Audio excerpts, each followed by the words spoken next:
nung tayo pang dalawa, ginagawa mo pang unan ang aking mga paa.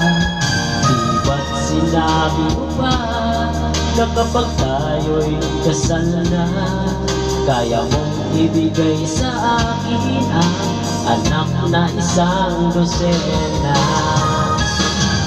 Ngunit bakit ngayon di mag-iba ka na? Di mo na nga ako pinapansin, pinagtataguan pa. Akala tuloy ng iba, di pang display ang iyong ganda. Minsan pa nga ako